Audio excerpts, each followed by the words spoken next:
Hello दोस्तों, तो स्वागत है आपका हमारे YouTube channel fantastic study with HP में। तो दोस्तों, जैसा कि आप सबको पता है, हमने प्रैक्टिस सेट 5 का जो हिंदी वाला भाग है वह देख लिया था। कल वह हमने कंप्लीट कर लिया था।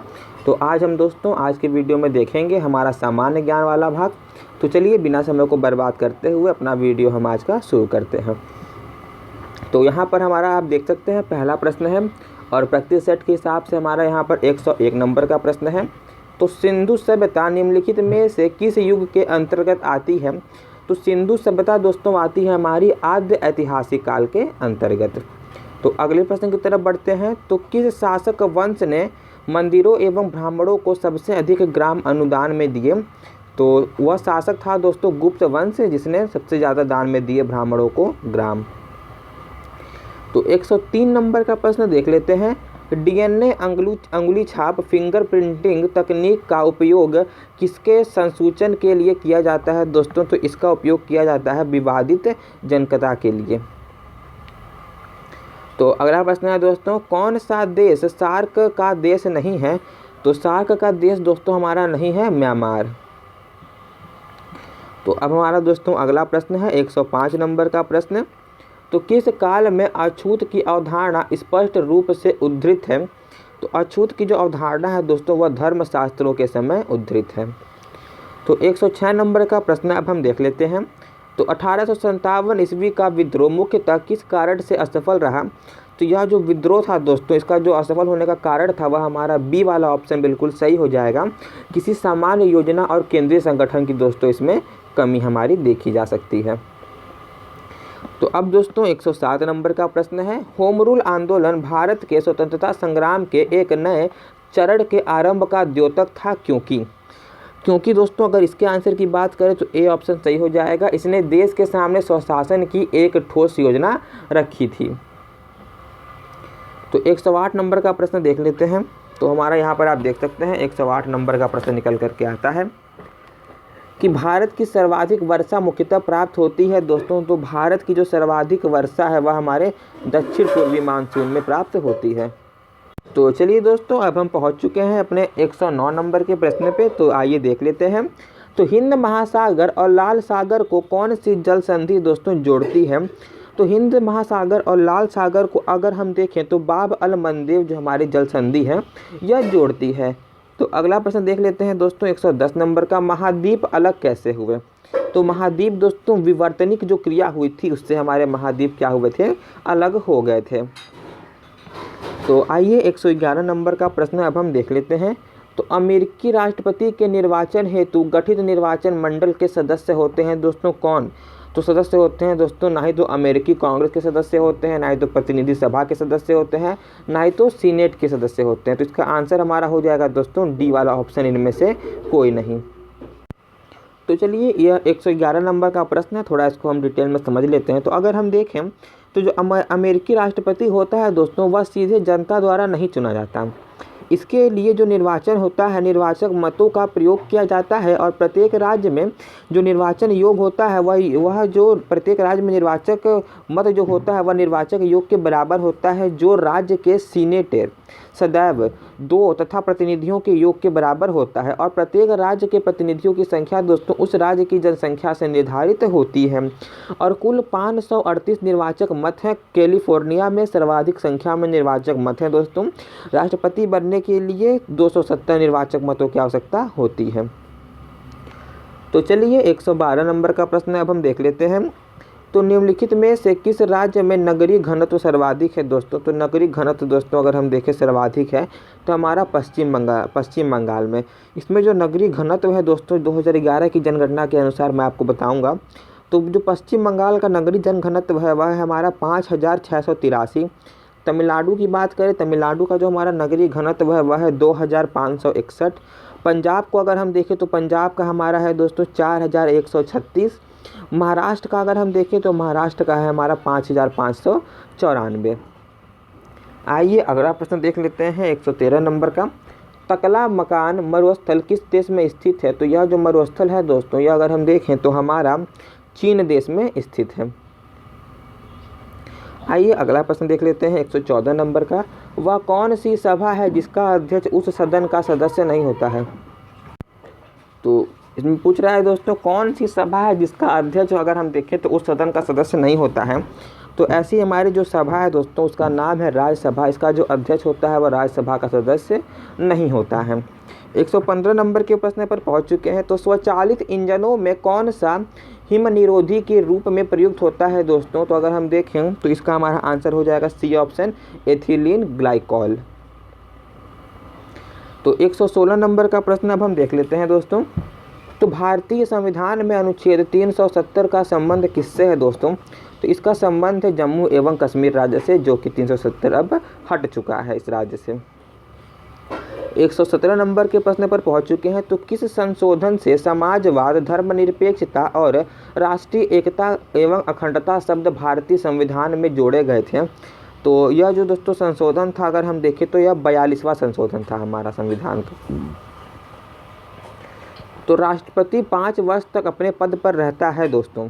तो कब से वह, मतलब इसमें पूछ रहा है कि वह किस दिन से किस दिन तक रहता है। तो अगर हम देखें तो वह अपने पद ग्रहण की तिथि से 5 वर्ष तक अपने पद पर रहता है। चलिए 119 नंबर का प्रश्न अब हम देख लेते हैं। तो निम्न में से एक भारतीय मौद्रिक नीति के बारे में निर्णय लेता है दोस्तों। कौन निर्णय लेता है मौद्रिक नीति के बारे में? जो हमारी भारतीय मौद्रिक नीति है तो उसके बारे में जो हमारा निर्णय लेता है वह है भारतीय रिजर्व बैंक। तो आप देख सकते हैं दोस्तों अगला प्रश्न है 120 नंबर का। तो जवाहर रोजगार योजना का मुख्य बिल दोस्तों निम्नांकित पर है। तो किस पर दोस्तों है जवाहर रोजगार योजना का मुख्य बल दोस्तों? तो अगर हम देखें तो यह जो बल है हमारा वह ग्रामीण क्षेत्रों में मजदूरी परक रोजगार के अतिरिक्त अवसरों का सृजन पे यह बल देता है हमारा। 121 नंबर का प्रश्न है दोस्तों हमारा, मनुष्यों के लिए शोर की सह सीमा करीब करीब होती है दोस्तों कितनी? तो अगर हम देखें तो वो जो हमारी सीमा होती है शोर की सह सीमा वह होती है हमारी 85 डेसिबल से। तो अगला प्रश्न है दोस्तों, पसीने का मुख्य उपयोग है। तो पसीने का उपयोग है दोस्तों शरीर का ताप नियंत्रित रखने में। तो दोस्तों 123 नंबर का प्रश्न है, रेशम कीट जिन पर पनपता है वे हैं। तो रेशम कीट दोस्तों किस पे पनपता है? शहतूत की पत्तियों पे पनपता है। तो चलिए 124 नंबर का प्रश्न अब हम देख लेते हैं। तो विश्व स्तर पर प्रत्येक वर्ष की मानव विकास रिपोर्ट किसके द्वारा प्रकाशित की जाती है दोस्तों? तो यह जो रिपोर्ट है वह हमारी UNDP के द्वारा प्रकाशित की जाती है। तो 125 नंबर का प्रश्न है, 1 घंटे में 1 क्यूसेक पानी बहने की मात्रा दोस्तों लीटर में है कितनी? तो यह जो मात्रा है हमारी वह है 3.6 × 10⁶। तो 126 नंबर का प्रश्न अब हम देख लेते हैं। तो निम्नलिखित युग्मों में से कौन एक लोहा का प्रचुर स्रोत है दोस्तों? तो लोहा का प्रचुर स्रोत है हमारा चौलाई और केला। तो अगला प्रश्न है दोस्तों, भारत की मुख्य अनाज की फसल है। तो भारत की मुख्य अनाज की फसल अगर हम देखें तो हमारा चावल है, क्योंकि भारत दोस्तों जो चावल का दूसरा सबसे बड़ा उत्पादक देश है। यहाँ पर अगर हम देखें तो चावल के कुल उत्पादन का 20% पैदा होता है। चलिए 128 नंबर का प्रश्न अब हम देख लेते हैं। निम्न में से कौन सा हार्मोन है? तो हार्मोन की बात की गई तो हमारा हार्मोन है इसमें से इंसुलिन। चलिए दोस्तों अब थोड़ा सा ये भारी भरकम प्रश्न है थोड़ा बहुत। तो निम्नलिखित में से कौन एक सही सुमेलित नहीं है? तो सही सुमेलित अगर हम देखें तो हमारा अल्हा जो है बुंदेलखंड में, बिल्कुल बुंदेलखंड में है लोकगीत अल्हा। तो बिरहा दोस्तों अगर देखें तो कहाँ गाया जाता है? पूर्वी उत्तर प्रदेश में, बिल्कुल सही है। कजरी, तो कजरी अगर हम देखें दोस्तों तो कजरी रुहेलखंड में नहीं गाई जाती है। जो कजरी दोस्तों हमारी है वह कजरी हमारी मिर्ज़ापुर के क्षेत्र में लोकगीत है वहाँ की। और चैता दोस्तों अवध एवं भोजपुर क्षेत्र बिल्कुल सही है। तो इस प्रकार से सी वाला ऑप्शन बिल्कुल सही हो जाएगा। तो उत्तर प्रदेश के निम्नलिखित जिलों में से वर्ष 2011 की जनगणना के अनुसार किसमें जनसंख्या सबसे कम थी? तो जनसंख्या सबसे कम थी दोस्तों महोबा जिले में। 131 नंबर के प्रश्न पर अब हम पहुंच चुके हैं। तो रेडियोधर्मी डेटिंग एक प्रक्रिया है जिससे मापा जाता है। तो रेडियोधर्मी से दोस्तों मापा जाता है चट्टानों की उम्र को। तो चलिए दोस्तों अब हम पहुंच चुके हैं अपने 132 नंबर के प्रश्न पर। तो एक क्षेत्र के प्ररोहण में समयांतर क्रमबद्ध परिवर्तन को कहा जाता है दोस्तों, क्या कहा जाता है? तो इसे कहा जाता है जीवीय अनुक्रमण। आइए 133 नंबर का प्रश्न भी अब हम देख लेते हैं। तो प्रदूषण युक्त वायुमंडल को निम्न में से किसके द्वारा स्वच्छ किया जाता है दोस्तों? तो वर्षा के द्वारा स्वच्छ किया जाता है। आइए 134 नंबर का प्रश्न भी देख लेते हैं। तो इनमें से कौन सा एक पारिस्थितिकीय संतुलन बनाए रखने में मदद नहीं करता है दोस्तों? तो जो पारिस्थितिकीय संतुलन बनाने में अगर हम देखें तो मदद नहीं करता है वनों को काटना। चलिए दोस्तों 135 नंबर का प्रश्न देख लेते हैं। तो भारत में पर्यावरण संरक्षण अधिनियम दोस्तों पारित हुआ कब? तो यह अधिनियम अगर हम देखें दोस्तों तो मार्च 1986 में यह पारित होता है, और लागू होने की बात करें तो 19 नवंबर को दोस्तों 1986 में ही 19 नवंबर को पूरे देश में लागू हो जाता है। आइए 136 नंबर के प्रश्न पर चलते हैं। तो उत्तर प्रदेश में IT सिटी की स्थापना दोस्तों की जा रही है। किस जिले में दोस्तों इसकी स्थापना की जा रही है? तो लखनऊ में की जा रही है। 137 नंबर का प्रश्न है, एक राज्य को संघ में सम्मिलित करने अथवा नए राज्यों की स्थापना करने की कार्यपालिकाई शक्ति निम्नलिखित में से किससे प्राप्त है? तो यह जो शक्ति दोस्तों प्राप्त है वह हमारी संसद को प्राप्त है। आइए 138 नंबर के प्रश्न पर पहुंच चुके हैं। तो एक गैर सदस्य के रूप में संसद के किसी एक सदन की कार्यवाही में दोस्तों भाग ले सकता है कौन? तो वह हमारा महान्यायवादी भाग ले सकता है।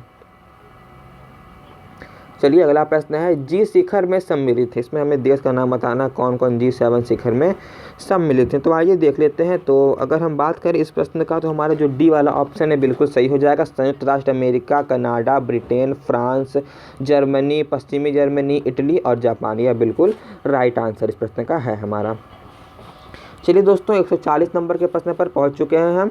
तो एक प्रसिद्ध फुटबॉल खिलाड़ी माराडोना किस देश से हैं? तो जो माराडोना है दोस्तों जो कि एक प्रसिद्ध फुटबॉल खिलाड़ी हैं वह हमारे अर्जेंटीना देश से हैं। आइए 141 नंबर का प्रश्न देख लेते हैं।